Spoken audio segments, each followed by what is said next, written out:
hierdie episode van Agter die Tunes. Wat vir my so 'n bietjie van die wetenskap agter musieksamestelling geleer het. Ek dink ek het nie besef dat daar eintlik 'n wetenskap is nie. Dit is 'n baie groot wetgewing. Kopiereg is glad nie iets wat ligtelik opgevat word nie. En dis hoe die kunstenaars betaal word. Suid-Afrikaanse radio word nie bedreig deur podcasts nie. Moenie laat enigiemand dit vir jou vertel. My radio is gesond in Suid-Afrika. Ja. Hallo daar en welkom by Agter die Tunes, 'n backbazaar deur RSG, waar ons gesels oor alles wat te doen het met musiek. My naam is Barry Ferreira en ek is jou host hier op Agter die Tunes. En baie dankie dat jy saam met my kuier op hierdie episode. Indien jy laasweek se episode misgeloop het, het ons met 'n splinternuwe mini-reeks begin met die naam Niet op die Radar, waar ons met 'n nuwe opkomende kunstenaar gesels het om te hoor hoekom hulle besluit het om in die musiekbedryf in te tree. En laasweek het ons met Chanel gesels. So, wanneer jy hierso klaar geluister het, maak seker jy gaan maak daar 'n draai by ons vorige episode van laasweek.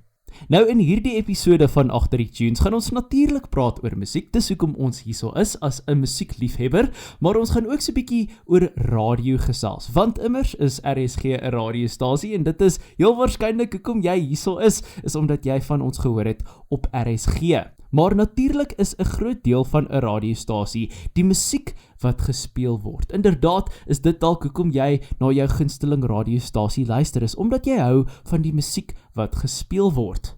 Maar het jy al ooit gewonder hoe die musiek eintlik uitgespeel word op die radio? Hoe word dit gekies en hoe word die playlist gekeur uit op so 'n manier dat die musiek soos die radiostasie klink? En wat beteken dit selfs om te sê dat musiek soos 'n radiostasie moet klink? Wel, dit is alles wat ons gaan uitvind in hierdie episode van Agter die Tunes. Van hoe die musiek ontvang word, tot hoe die besluite geneem word, of 'n liedjie dit maak of nie, tot waar dit op die ou einde van die dag in jou oordromme gespeel word. Dit is die gesprek wat ons in hierdie backbazaar gaan voer. Nou, ek gaan met twee gaste praat in hierdie episode van Agter die Tunes. Twee mense wat beide musieksamestellers is, maar wat vir verskillende tipes radiostasies werk. Een 'n gemeenskapstasie en ander 'n openbare uitsaaier, want dit is ook 'n bepalende faktor van die tipe musiek wat gespeel word. So kom ons hoor wie die eerste gas is in hierdie episode van Agter die Tunes. Nou, dit is my groot voorreg vandag om met Sharonike Nel te gesels. Sy is die musieksamesteller by Groot FM en natuurlik in hierdie episode gaan ons bietjie meer praat oor wat dit verg om, of nie wat verg te bevestig nie, maar wat dit behels om musiek op 'n radiostasie te laat speel. So Sharonike, baie dankie dat ek met jou kan gesels hier op Agter die Tunes vandag. Dankie Barry, dit is 'n voorreg. Ja, so jy is al 'n hele paar jaar in die radiobedryf en ek dink wat lekker is van jou is jy was by verskillende tipes radiostasies ook betrokke. So ons gaan half daai kant van die storie ook bietjie bespreek. Maar hoe het jy nou besluit jy wil 'n musieksamesteller wees vir 'n radiostasie? Dis nie regtig iets wat ooit op my, soos die Engelsman sê, bingo kaart was nie. Ek het nog altyd baie lief vir musiek, dit kom maar saam met 'n liefde vir radio. Ek dink my eerste kennismaking en smaak daarvan was toe ek nog in kampusradio gewerk het. As 'n personeellid het ek studente gehad wat ek meerendeels gedoen het, maar ek was een van die bestuurders gewees wat gevoel het ek wil my vinger in elke paai hê en in so 'n posisie wat jy studente moet oplei teen 'n redelike hoë koers wat hulle verander, moes ek ook half myself leer. Ek was ook redelik in die gelukkige posisie dat ek baie mentors gehad het in radio, nie noodwendig in musieksamestelling nie, maar wat vir my so 'n bietjie van die wetenskap agter musieksamestelling geleer het. Ek dink ek het nie besef dat daar eintlik 'n wetenskap is nie. Die idee en die wanpersepsie is mos jy kom maar by die werk aan en jy plat jou oks en dan gaan jy. Ek dink een van die vrae wat die meeste vir radioomroepers gevra word is, so kan jy jou eie musiek speel? Ja. Die antwoord is nee, vir enige radiostasie. En uit die aard van die saak het dit baie verander ook. Daar 20, 30 jaar terug het die omroeper daar aangekom met hulle tassie vol tapes of voor dit nog LP's. Maar vir my, ek het as 'n omroeper begin in inhoudsvervaardiging ook ingegaan. En toe ek in gemeenskapsradio begin werk na kampusradio, toe kom die geleentheid oor my pad wat die musiekskeduleur weggegaan het en ek dink toe wel hoekom nie? Ja, hier is ons. En ek dink my agtergrond as 'n omroeper is van onskatbare waarde. Dis nie nodig nie, maar ek dink die meerderheid musieksamestellers wat jy vir alles Suid-Afrikaanse radio kry, kom maar uit 'n omroepers of 'n inhoudsagtergrond uit. Ja. En dis baie meer werk as wat ek gedink het dit is, want selfs die sprong van skedulering vir kampus na skedulering vir groot gemeenskapsstasies soos Groot FM 90.5 is redelik groot geweest. Ja. Ja, nee, ek dink ek het ook vlugtige ervaringkie met die musieksamestelling gehad, maar ons sal nou daarby uitkom want daar's 'n paar vragies rakende dit wat ek wil weet of ek dalk 'n fout gemaak het of nie. Maar ek dink kom ons praat hierdie proses van die begin tot waar dit nou op lig is. So, hoe ontvang 'n mens nou musiek by 'n radiostasie? Met 'n vreeslike groot e-posargief. So, net om bietjie terug te gaan, toe ek begin het in radio as 'n student, toe het kunstenaars letterlik CD's gepos en met permanent makers agterop gemerk watter enkelsnitte vir radio uitgegaan het. Die verandering en die omwenteling in radio self en hoe ons musiek consume, het 'n baie groot verandering gebring, want wat mense ook nie verstaan nie, is jy kan nie net enige iets op radio speel nie. In die tyd van fisiese CD's was dit makliker, dink ek, gewees vir beide musieksamestellers en dan nou kunstenaars, want jy het 'n radio single gehad. Hier is jou radio single, ek merk hom vir jou, dit is wat dit is. En die publiek het was hulle eerste kennismaking baie keer met 'n kunstenaar gewees of dan nou met wat ons geken het as die album wat uitgekom het, wat jy fisies na 'n Musica Rus in Vrede of 'n Lucas Listen Rus in Vrede moes gaan het, of klein dorpies na 'n CNA. Ja. En ek dink nou waar jy stroomdienste het en jy sit 'n hele album op jou speelhuis, word daai idee van 'n radio single, veral as jy nie 'n platemaatskappy het nie, is daai 'n bietjie van 'n grys area. Ja. So net om terug te kom by jou vraag, verskillende mense en verskillende mediums binne die musiekbedryf stuur vir jou musiek. So platemaatskappye werk op, hierdie is 'n radio single, hierdie is wat ons uitstuur radio toe. So daar's verskillende platforms wat hulle gebruik, dieselfde dan maar met internasionale musiek wat inkom. Dit kom meerderheid van platemaatskappye af, want 'n onafhanklike kunstenaar ergens op die vlaktes van Kanada gaan nie noodwendig vir 'n gemeenskapsstasie in die suiderpunt van Afrika uitstuur nie. Partykeer doen hulle, dit is fantasties. Of ek gaan soek goed of ek kry goed en dan gaan DM ek letterlik die mense op sosiale media en sê, hoorie, ek weet dit is vreemd, maar kan ek jou 'n liedjie speel? En dan wat lekker is nou hoe die bedryf in Suid-Afrika werk. So ons het nog kunstenaars wat by platemaatskappye is en dan kom dit van die platemaatskappy self af. En dan het ons baie wat ons noem PR-maatskappye. So kunstenaars wat onafhanklik is, maar nog steeds van 'n PR-maatskappy gebruik maak. Party teken byvoorbeeld vir die vrystelling van 1 liedjie of 2 liedjies of 3 liedjies. En so dan kom dit van die PR-maatskappy af. En dan kry jy kunstenaars wat dit sommer self vir jou stuur. En dan kry jy kunstenaars wie se ma of se niggie dit vir jou stuur. So ek werk suiwer op e-posse. Dit werk net beter in terme van 'n paper trail. En ek dink op enige gegeewe dag, en as ek dink hoe lyk my e-pos by 'n gemeenskapsstasie, wil ek nie eens weet hoe lyk dit by 'n kommersiële stasie nie. En jy kry ook mense wat almal se e-posse insit en dan kan ek sien vir wie dit almal gestuur ook. En ek dink dis 'n opwindende tyd in die musiekbedryf vir radio, maar dis ook nogal oorweldigend. Dit is veral vir 'n musikant. Want enigiemand kan nou iets opneem. So dit beland in my inbox en ek het myself in die voet geskiet op die mooiste manier. Ek luister als Ja. wat daar is. Behalwe as ek nou kan sien, letterlik op die oog af, dat iets nie pas by Groot FM se klank nie. Ons speel Engels of Afrikaans, so as ek kan sien dit is 'n 100% Afrika taal byvoorbeeld, of Spaans of wat ook al, dan kan sê ek dadelik, jammer, hierdie is nie vir ons riglyne nie. En dan probeer ek ook baie hard om almal te antwoord en te sê, luister, dit is goedgekeur of dit is nie goedgekeur nie. Dit is moeilik, dis 'n baie moeilike taak. Ek het op 'n stadium oorweeg om 'n reël in te stel om te sê as jy na 2 weke nie van my hoor nie, dan is hy nie goedgekeur nie. Ek probeer ook onthou dat musikante, dis hulle kuns wat hulle letterlik voor jou deur lê. So ek probeer die respek hê om te antwoord. So ek kry dit nie altyd reg nie. Beide platenmaatskappye, individuele mense en PR-maatskappye sal vir jou sê. Ek dink enigiemand wat nou hier luister sit en op die punt van hulle stoel en sê, ja, Sharmini, jy vat baie keer lank om te antwoord.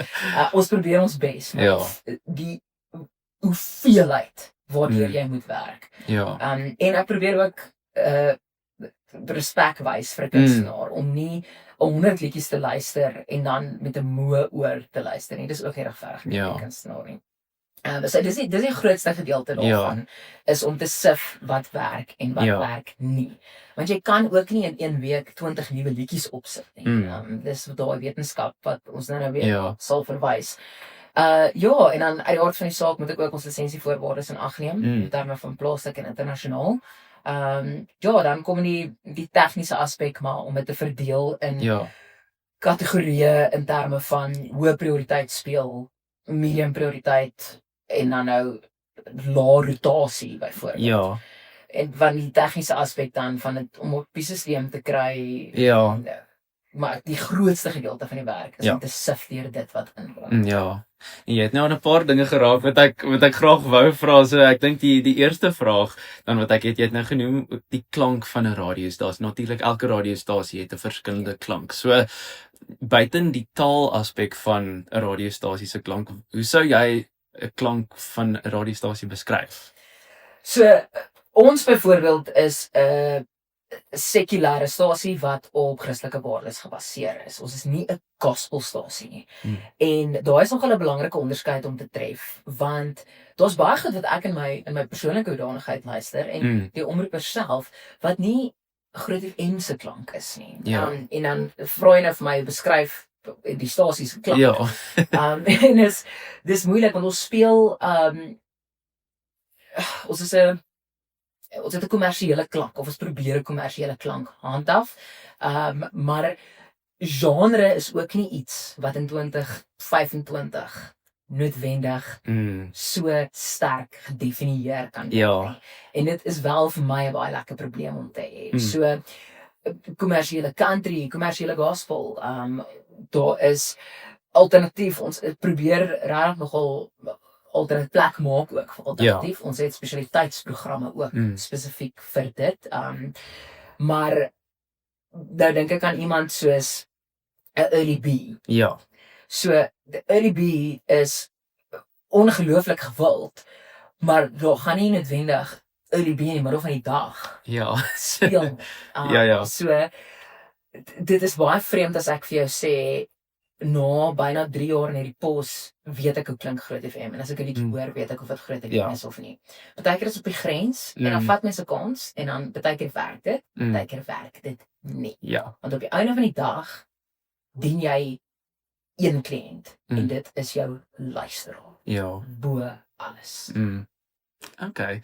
En dan jy's rakende aan dit. Jy het nou genoem van die tipe van rotasie wat 'n radiostasie nou het. So jou A-lys, jou B-lys, jou C-lys. Wat bepaal wat gaan in watter lys? Soos wat jy sê, is dit bloot net luisteraar terugvoer of voorkeur of is dit wat op die music charts gebeur? Wat bepaal daai indeling in daai spesifieke kategorieë?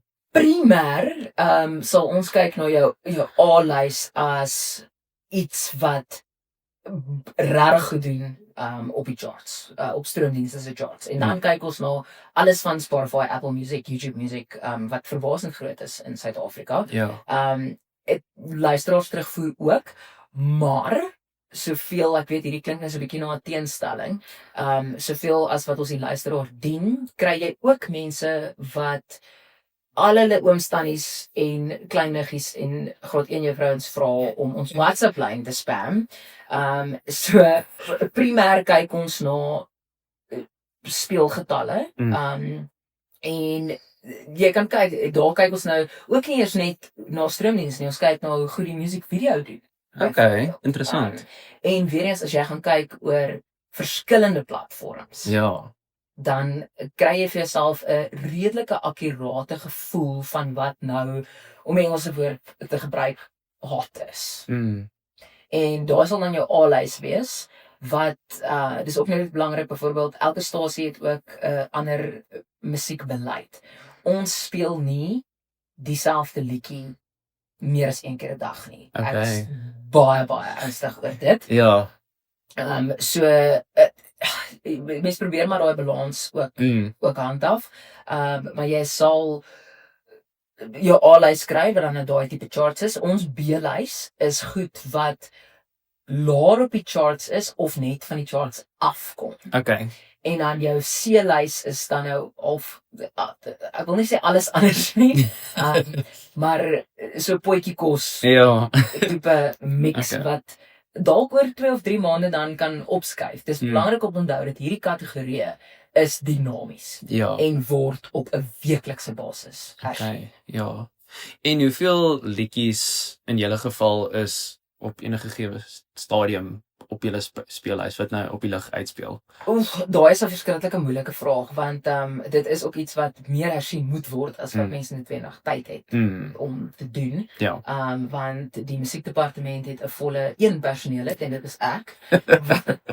wat die playlisting wat ons nou oor gepraat het en dan al die admin ook moet hanteer. So as jy gaan kyk na ook om nie jou luisteraar moeg te maak vir liedjie en om dood te speel nie. Kyk ons na vir jou A-lys. Ek werk gewoonlik op so 100 liedjies. Ek weet dit is baie. Ja. Maar jy sal nou verstaan ook hoekom ek so redeneer. En dan jou B-lys is dan bietjie meer as dit. Jou C-lys uit die aard van die saak is bietjie groter. En dan boonbehalwe dit het ons ook ander kategorieë wat hoë rotasie het op ons daaglikse speellys, wat byvoorbeeld goed insluit soos 70, 80s, 90s en dan wat ons noem Spice, die standaard nou maar die industrie naam daarvoor, wat jou 90s, 2000s goed is, goed wat mense mee kan saamsing.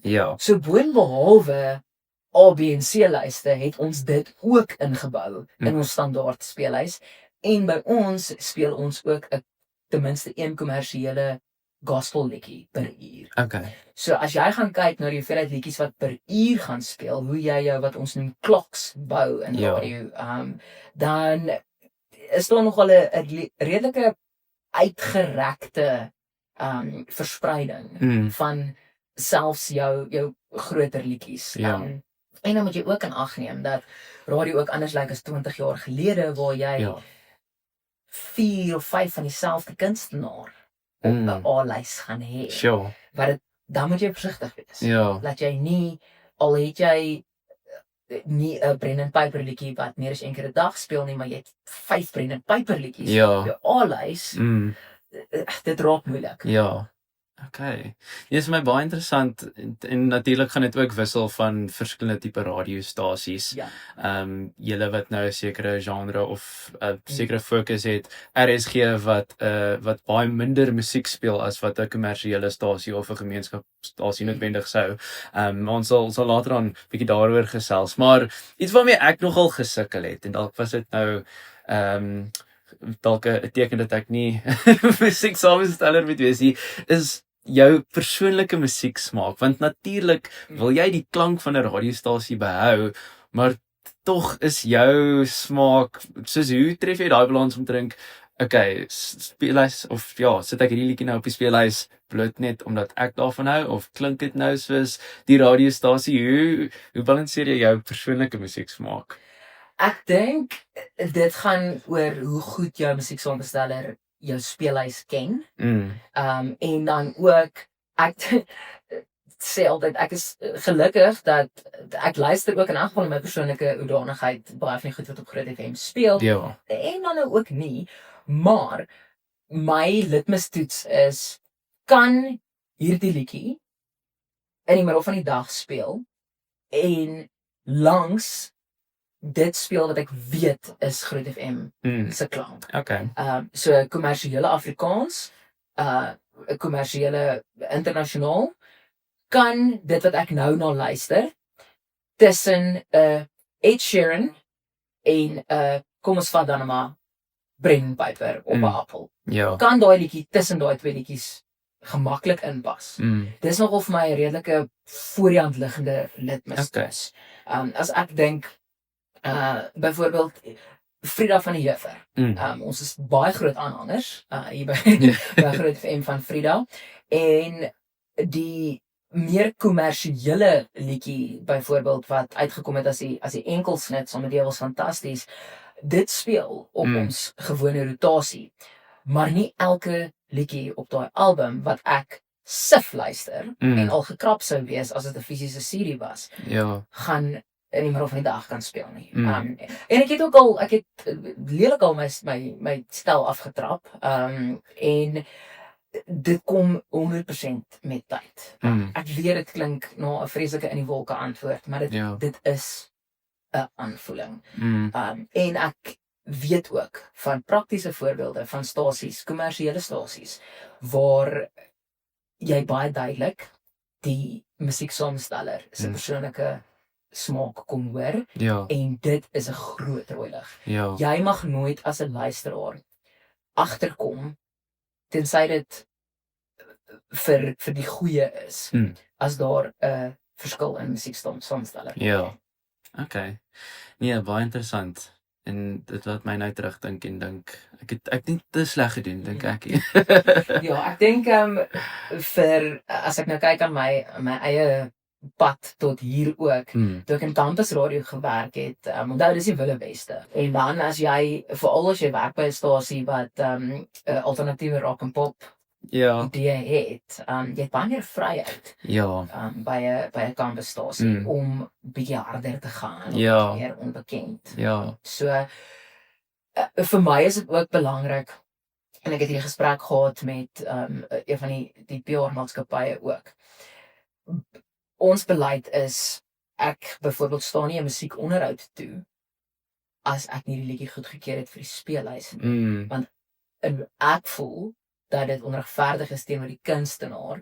Alhoewel hulle die blootstelling van 'n onderhoud kry, is dit vir my onregverdig as ek vir jou sê ja vir 'n onderhoud met jou liedjie gaan of nie eers speel tydens die onderhoud nie, of net daai een keer speel. So dit is, ek wil nie 'n wortel voor jou neus hou nie. So as ek ja sê vir 'n liedjie, beteken dit in watter rotasie ook al dat hy ten minste 3 of 4 keer ergens iewers op Groot FM gaan speel. So maar dit is 'n persoonlike uitkyk, nie elke stasie redeneer so nie. So dis nogal 'n beleid wat ons redelik oop en eerlik is oor.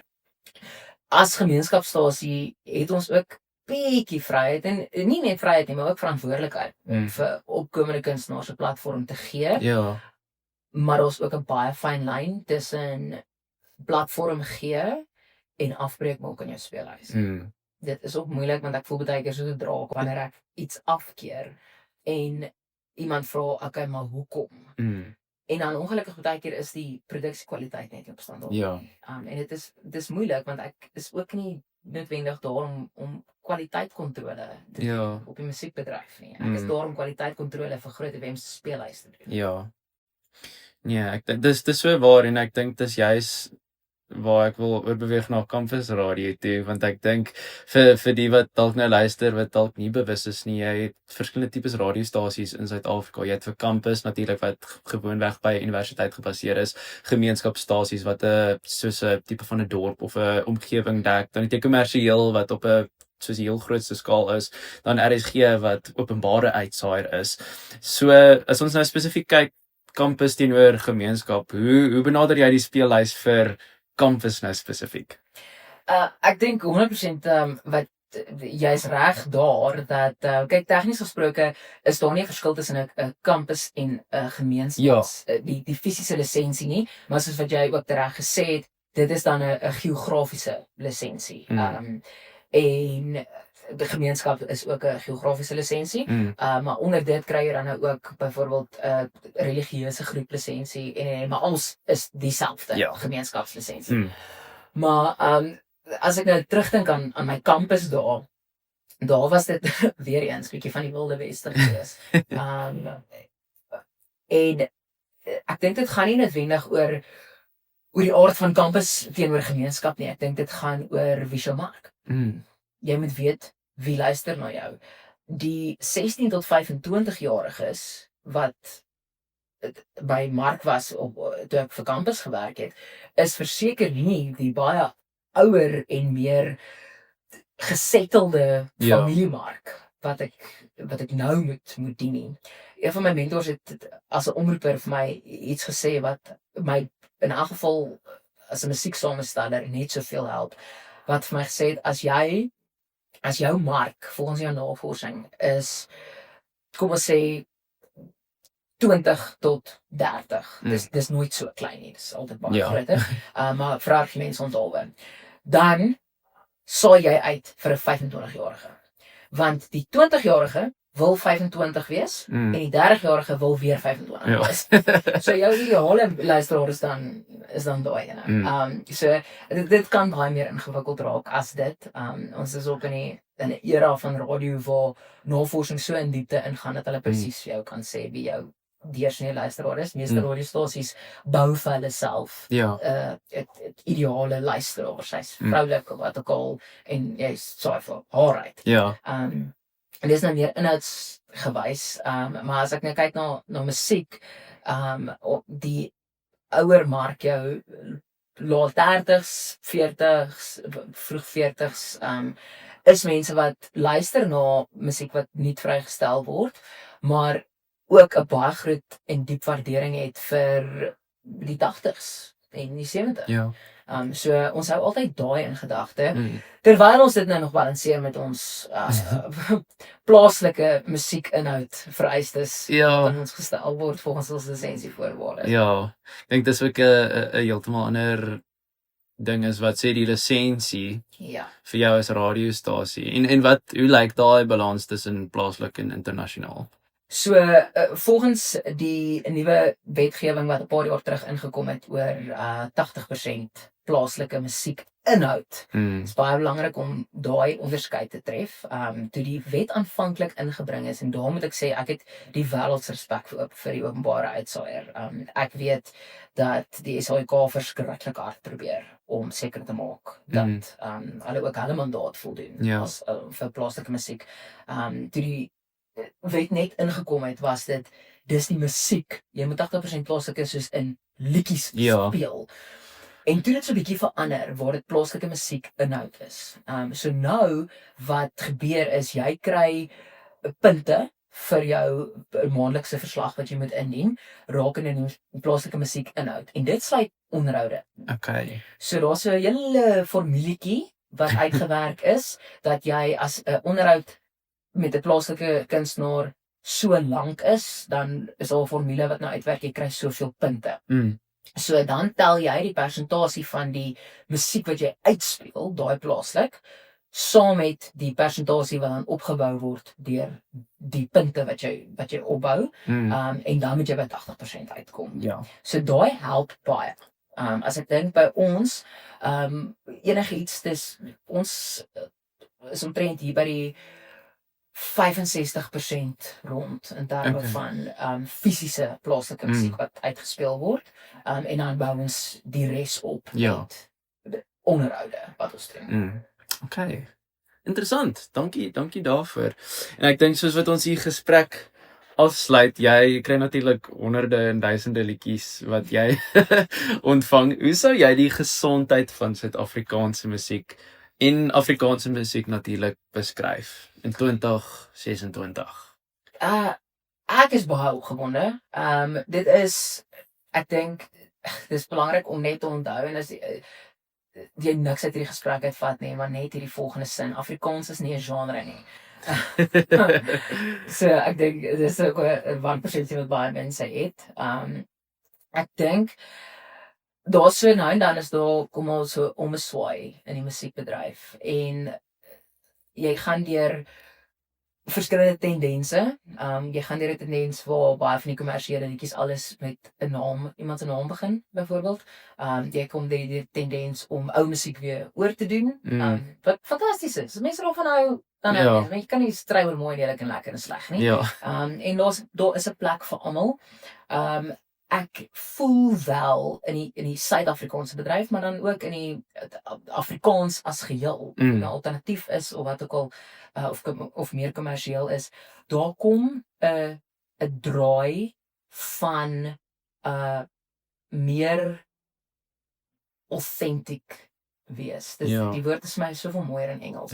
Verskoon my. Waar selfs van die meer kommersiële kunstenaars bietjie meer teruggaan na autentieke skryfwerk. En kyk, as ons nou nog in 'n gesprek met betrokke raak oor kunsmatige intelligensie, dan gaan die podcast nooit ophou nie. Maar ek dink ons is in 'n beweging waar ons redelik die deure van die bedryf oopgooi. En aan die een kant kan dit baie gevaarlik wees, maar aan die ander kant is dit 'n geval dat die hekwagters van die musiekbedryf moet die leiersels bietjie loslaat om hulle self oop te maak vir iets nuuts en iets wat nie noodwendig klink soos wat jy altyd op die treffersparades hoor nie. En selfs as jy gaan kyk na hoe lyk die Apple Music Top 50, daar's 'n paar goed daarin wat nie kommersiële braaivleis musiek is nie. En ek dink dit is fantasties. Ek dink daar is 'n plek vir almal. Jy gaan nie almal tevrede stel nie. En die oomblik as jy dit besef, dan kan jy meer in jouself en jou eie musiek en die handelsmerk waarmee jy gemaklik is, kan jy in daai spasie funksioneer. Ja, ek dink dit is so waar wat jy sê en ek dink juis met stroomdienste se of ja, soos radio het in die verlede baie groot impak gehad oor die tipe musiek wat mense luister, terwyl nou is jy nie geforseer om te luister na wat net op die radio is. Jy kan letterlik enige liedjie in die hele wye wêreld gaan luister en dit kan jou persoonlike soos jou persoonlike speelhuis nou curate. Ja, 30, 40, 50 jaar terug was die musiekbedryf onmenslik afhanklik van radio. Dit is nie meer so nie. Nou het ons meer van 'n simbiotiese verhouding. En ek dink daar's nie meer 'n afhanklikheid nie, maar daar's 'n geleentheid. Ja. En daar's 'n lekker vriendskap tussen radio en die musiekbedryf nou. Suid-Afrikaanse radio word nie bedreig deur podcasts nie. Regtig, dit moenie laat enigiemand dit vir jou vertel. Die radio is gesond in Suid-Afrika. En wanneer ons is waar ons nou is, wat ek dink is op 'n gesonde plek is, waar die musiekbedryf waardeer radio kan nie sonder die musiekbedryf.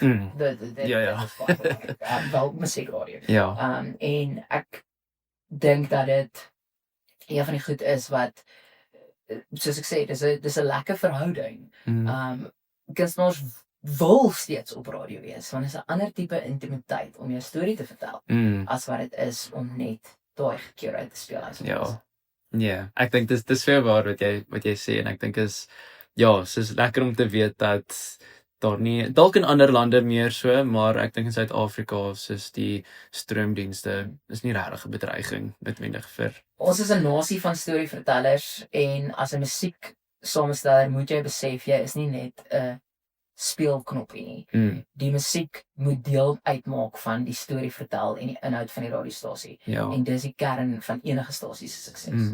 Wel, ek dink my laaste vraag dan aan jou moet ek liewer sê, en dis 'n vraag wat ek vir al my gaste vra is, wat se liedjie staan vir jou uit wat jy in die laaste rukkie geluister het wat vir jou jy knik jou kop elke keer as jy luister. Sjoe, dis 'n baie lekker vraag. Ek hou niks van die vraag nie, want ek weet nie wat ek sou sê nie. Jy kan bly wees met die kinders nie, want dan is dit 'n geval van vir watter een van jou kinders is jy die liefste. Ek was regtig baie opgewonde oor veral die plaaslike bedryf in 2025.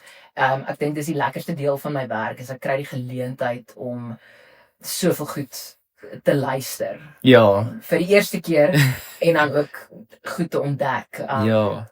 Sure, dis 'n baie moeilike vraag, Barry.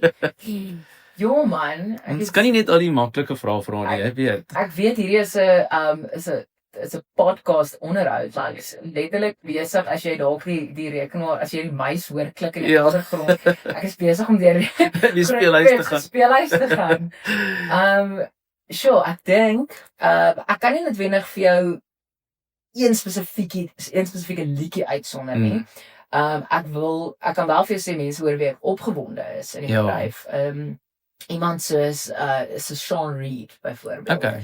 Jong ouetjie wat groot geword het in die bedryf en nou regtig dink ek 'n baie groot loopbaan voor hom het. Ouetjie soos PC Vermaak wat vir jare lank vir Bartu en Louis van Wyk gitaar gespeel het en nou ook op sy eie gaan. En daar's soveel bands ook daar by Ja.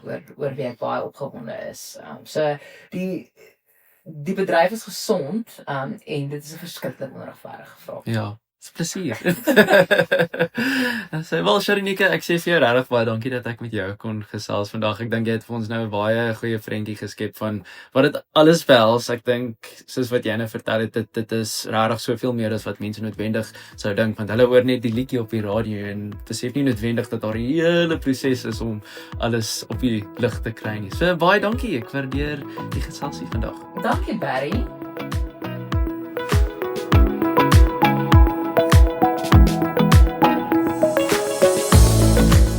Nou as deel van ons episode wat ons natuurlik vandag gesels oor musiek by radiostasies, is dit my voorreg om nou met meneer Rian Grobler te gesels wat natuurlik die musieksamesteller by RSG is. So Rian, baie dankie dat ek met jou kan gesels vandag en welkom by Agter die Tunes. Baie dankie Barry, dit is lekker om met jou te gesels.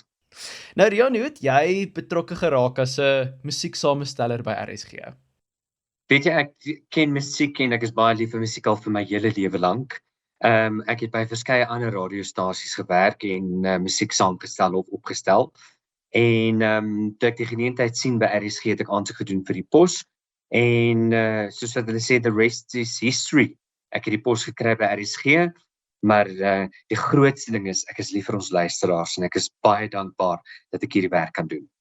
Ja, verseker, ek dink is in baie opsigte, veral as jy lief is vir musiek, dan natuurlik uit die aard dink ek gaan 'n mens die werk baie geniet. So ek dink my vraag gaan baie hanteer rakende die verskil tussen 'n openbare uitsaaier soos RSG en ander radiostasies. So wat sou jy sê is die rol van 'n musieksamesteller by 'n openbare stasie, soos RSG nou spesifiek? Ek RSG bedien baie groot luistertal, né, en verskillende luisteraars. So ek moet kyk na die diversiteit van die musiek en dat dit pas by ons luisteraars en ook waarvan hulle sal hou en waarna hulle sal luister. So dit verskil heeltemal as van 'n gemeenskapsradiostasie byvoorbeeld. By 'n gemeenskapsradiostasie kyk jy na 'n spesifieke demografie en 'n spesifieke luistertal. By 'n stasie soos RSG moet jy baie wyder dink en baie groter dink, want daar is soveel diversiteit en daar is soveel kulture wat luister na RSG en jy moet seker maak, as ek 'n Engelse woord kan gebruik, dat jy cater vir al daardie spesifieke diversiteit en kulture. Ja, en ek dink uiteraard nou, omdat dit so bietjie anders werk in terme van dat dis tegnies 'n regeringsorganisasie, as ek dit amper so kan stel. So wat moet RSG seker maak dat hulle moet nakom in terme van musiekvereistes wat aan julle voorgestel is?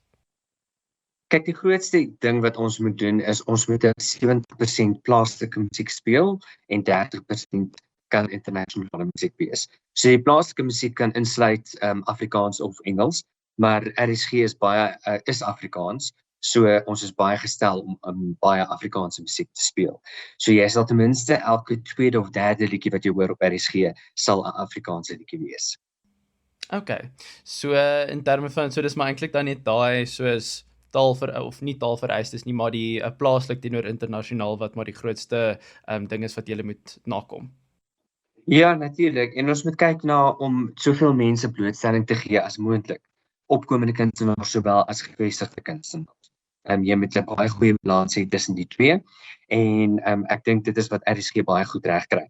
Om die musiek te ontvang en te kry van verskillende of nuwe opkomende kunstenaars is nogal 'n uitdaging. Dit is nie maklik om deur al daardie musiek te luister nie, maar ek dink ons het 'n baie goeie balans wat ons daar tref van opkomende kunstenaars versus kunstenaars wat reeds gevestig is in die bedryf. Ja, ek gaan nou 'n bietjie daaraan raak want ek dink dit gaan ook interessant wees om meer daaroor te gesels. Maar ons het nou vroeër in hierdie episode gehoor hoe 'n ander stasie te werk gaan om musiek te ontvang. So, hoe gaan RSG te werke om musiek te ontvang en op die ou einde dit uit te speel dan op die lug? Dit is eintlik 'n baie eenvoudige proses. Ons het 'n e-posadres, musiek@rsg.co.za.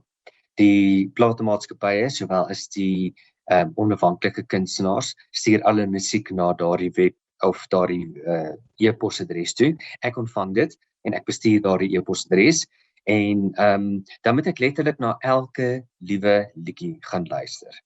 En dit is nog 'n baie groot taak, maar dit is verskriklik lekker. Dit is lekker om te sien hoe die bedryf groei, dit is lekker om te sien hoe die musiekbedryf verander en dit is lekker om te sien hoe die opkomende kunstenaars ook hulle merk wil maak. Van daar af luister ek na elke liedjie en dan sit ons dit deur na 'n musiekkomitee toe wat baie streng daarna kyk en baie streng stem en dan moet daardie komitee besluit of die liedjie goedgekeur word of afgekeur word vir die speellys op RSG.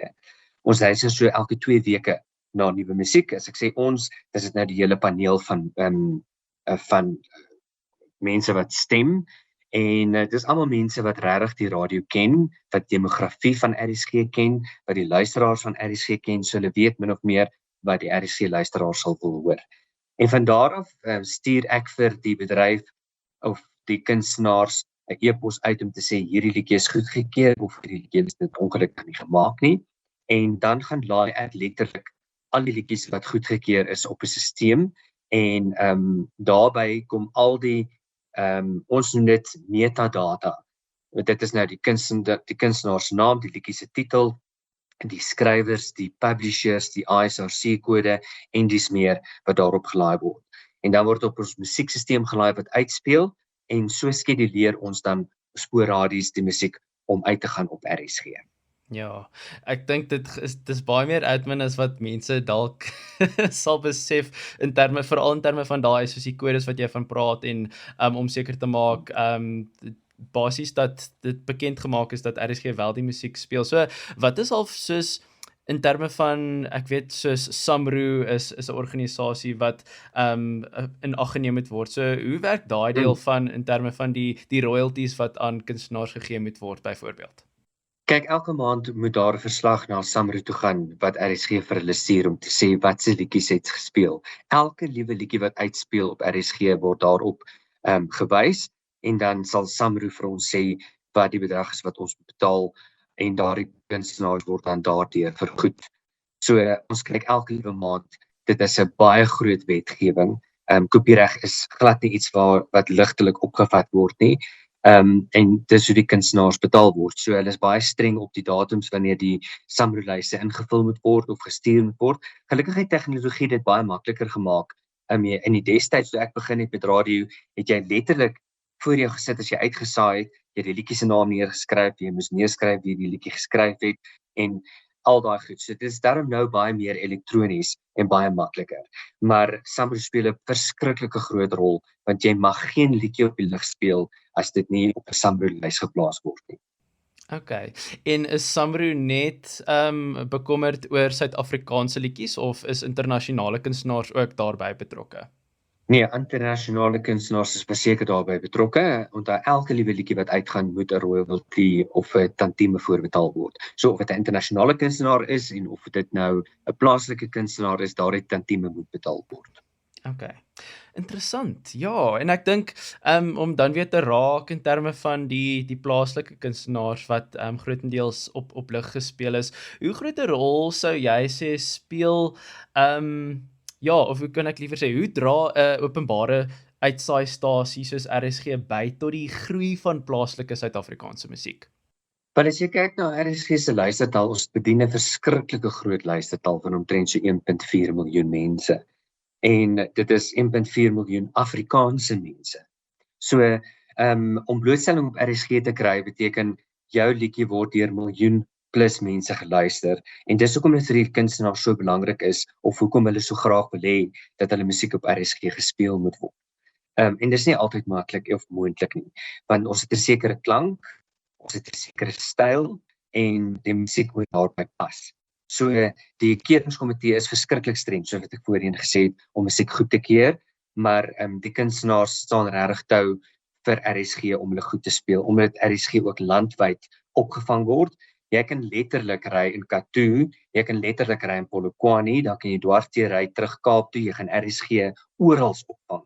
En dis die enigste Afrikaanse radiostasie in Suid-Afrika wat so groot is. So RSG speel 'n verskriklike opbouende rol as dit kom by die ontwikkeling van Afrikaanse musiek. Ja, nee, dis baie waar en ek dink dis met baie mense wat ek al gesels, as hulle sê hulle ry 'n ver afstand en hulle ry deur die Noord-Kaap of wat ook al, dan is die enigste stasie partykeer wat hulle na kan luister RSG. So ek dink jy's daai ja, daai soos groot luistertaal te kyk is baie aantreklik vir 'n kunstenaar. Maar as ons nou kyk na die praktiese uitspeel van die musiek, want RSG is maar grootendeels 'n praatradiostasie as ek dit so kan noem, wat nou nie so baie musiek speel nie, so of in vergelyking met soos 'n kommersiële stasie byvoorbeeld. So hoe bepaal jy watter musiek speel wanneer deur die dag en deur die aand? Kyk, daar word verskillende dit is baie tegnies. Ons het 'n musiek speellys of 'n musiekprogram wat al hierdie goeders opneem en bymekaar sit en skeduleer. Daarna gaan sit ek letterlik en ek gaan kies met die hand watter liedjies waar moet speel en hoekom dit moet speel. So daar's 'n baie wetenskaplike teorie daar agter en dit verskil definitief van die aand deur nagmusiek tot in die dag en dan tot in die laat aand. Ons probeer om vir al die RSG luisteraars te cater of te voorsien en dis hoekom die musiek so op 'n verskriklike groot wye platform gespeel word. Maar ek moet vir jou sê dat RSG is wel 'n geselsradiostasie of 'n praatradiostasie so wat jy dit genoem het, maar daar is verskriklik baie musiek wat ook gespeel word. Veral as jy na programme kyk soos Op en Wakker, Intussen en dan weer 360 saam met Marteliesele en dan word daar baie in Spitstyd by Willem Pelser musiek gespeel. So dit is buiten die spesialistprogramme wat RSG doen soos Niks so goed en die eie keuse en dies meer.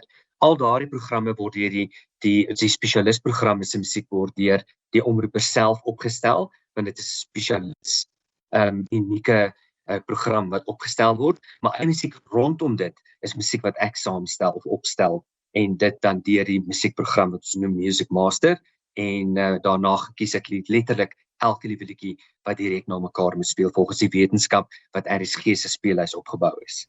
Ja. Okay, en ek wil ook 'n bietjie raak in terme van die spesialiteitsprogramme wat ek dink dis 'n interessante ene ook in terme van mense wat half die musiek self kies wat julle nie of ja, kom ek vra dit dan so, mag julle musiek speel of mag julle slegs musiek speel wat julle ontvang van 'n kunstenaar of 'n platemaatskappy of kan 'n omroeper soos kies wat hulle wil speel in terme van daai spesialiteitsprogramme? In spesialistprogramme kan die kunstenaar self kies of kan nie die kunstenaar nie, die omroeper self kies wat hulle speel en dit hoef nie noodwendig musiek te wees wat goedgekeur is op die RSG speellys nie, maar dit is 'n spesialistprogram, so dit moet 'n liedjie wees wat nie op die speellys is wat roteer elke liewe dag op RSG se speellys nie. So daardie omroepers het vrye teels om daardie spesifieke unieke program bymekaar te stel. So is niks so goed die eie keuse en so kan die lys aangaan. Daar's 'n hele paar spesialis programme. Ek dink aan byvoorbeeld die Middags van Musiek wat Kobus Burger so ongelooflik baie goed doen.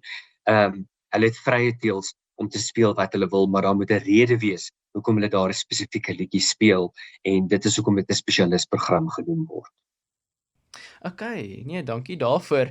En jy het nou genoem in terme natuurlik van die groot luistertaal en om die luisteraars gelukkig te hou in terme van die musiek wat speel. So, hoe groot 'n rol speel die luisteraar se terugvoer en voorstelle in wat op die lug uitspeel op RSG? Want ek kan indink dat jy redelik baie e-posse en SMS'e ontvang rakende die musiek wat uitgespeel word. Gelukkig kry ons baie goeie terugvoer. Ek dink die wetenskap agter RSG se musieksamestelling is baie goed in die kol. Ja, daar's altyd plek vir verbetering, daar's altyd plek om beter te skeduleer en beter musiek uit te speel, maar ons luister na ons luisteraars en ons luister na wat hulle vir ons sê en ons neem dit in ag en ons kyk hoe ons kan verbeter elke liewe dag as ons musiek opstel of saamstel. Dis vir ons baie belangrik om terugvoer te kry van die luisteraars sodat ons kan weet of ons in die regte rigting beweeg. Maar 90% as dit nie meer is nie, net goeie terugvoer oor die musiek by RSG waarvoor ons baie dankbaar is. Ja, nee, ek dink is ook, ek bedoel, dit natuurlik bewys dat die resep werk, so dis ook bemoedigend om dit te hoor. En dan dink ek wil ek ook weer hoor, wat sou jy sê is van die grootste uitdagings in terme van musieksamestelling by 'n openbare uitsaaistasie? Dis om die musiek te kry. Onthou, ons kry musiek wat die kunstenaars voorlê of die platemaatskappye voorlê, maar om internasionale musiek byvoorbeeld te kry is 'n uitdaging, want ek moet letterlik gaan soek na al die treffers wat aanstreffend is, en dan moet ek ook kyk, gaan dit pas by die RSG speellys, gaan dit pas by die RSG klank, want ons kan nie net 'n liedjie wat nommer 1 is op die 100 Bill charts, of wat ek al jy dit mag noem, net speel, of op die Apple charts, of die Spotify charts net speel nie, dit moet inpas by die RSG klank. So my uitdaging is om goeie musiek te gaan ontdek, en dan na RSG toe te bring. Dit is buiten die musiek wat voorgeleef word vir ons. En dan is daar ook 'n baie groot uitdaging om elke liewe liedjie wat voorgeleef word na te luister. Jy moet na elke liewe snit wat inkom luister, en ek kan jou beloof, ons kry elke 2 weke maklik 250 of meer voorleggings waarna ek moet luister en dan deurgee na die musiekkomitee. So dit is 'n verskriklike klomp musiek wat jy baie mooi na moet luister, wat jy 'n nuwe vars ore moet aansit en moet besluit, gaan hierdie liedjie die speellys maak, gaan hy dit nie maak nie, en ook waar gaan hy inpas in die wetenskap van die opgestelde musiek by RSG. Sure, ja, ek dink dit is 'n groot uitdaging, maar soos jy sê, of soos in Elin begin gesê het, as daar die passie vir musiek is, dan dink ek is dit ook lekker om te hoor wat is nuut en wat word dit nie noodwendig op die speellys bygevoeg nie, dat dit wel jou blootstelling gee aan al die verskillende musiek wat nou blootgestel word. So Rian, ek sê vir jou baie dankie dat ek met jou kon gesels vandag, maar voordat ek jou nou verlaat, wil ek graag by jou weet, dis 'n vraag wat ek vir almal vra, wat is 'n liedjie wat jy in die laaste rukkie nou geluister het, wat regtig by jou gebly het, of wat jy regtig baie geniet? Barry, dis 'n baie onregverdige vraag, moet ek nou sê, omdat ek so baie musiek na luister, en omdat ek so lief is vir musiek, maar as ek nou een moet uitsonder, en veral oor die vakansietyd wat nou net verby is dit Mozambique My Nou van Neil Somers. Daai liedjie is net 'n voel goed liedjie, dit laat jou lekker in 'n vakansielyn sit, en dit is mooi lirieke, en jy wil net vakansie gaan hou met dit. So, baie geluk aan Somers wat 'n ongelooflike, baie mooi liedjie uitgebring het. Dis sy, wel, gaan luister beslis vir Neil Somers, as dit op Rian se lys is, dan moet dit waarskynlik op jou lys wees wat ook nou luister. So Rian, baie dankie dat ek met jou kon gesels het, ek waardeer dit regtig baie, en ja, sterkte met al die musieksamestelling by RSG. Baie dankie vir die geleentheid, en dankie aan al die RSG luisteraars wat geluister het, mag julle 'n wonderlike tyd verder hê.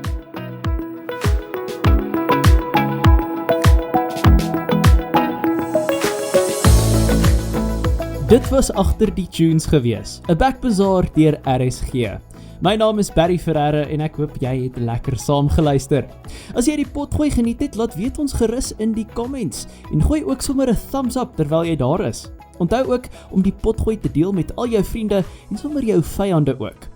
Jy kan gerus RSG gaan volg op Instagram sowel as Facebook by @RSG_1004FM om op datum te bly met al ons backbazare.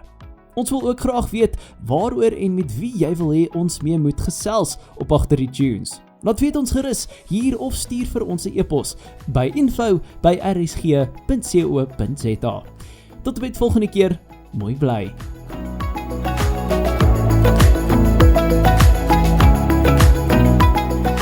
In die volgende episode van Agter die Tunes praat ons oor die kuns agter lirieke skryf. Maar ek dink my mindset was altyd daar om liedjies weg te gee vir ander mense. Dis tog nie my liedjie. Ek het hom maar net geskryf.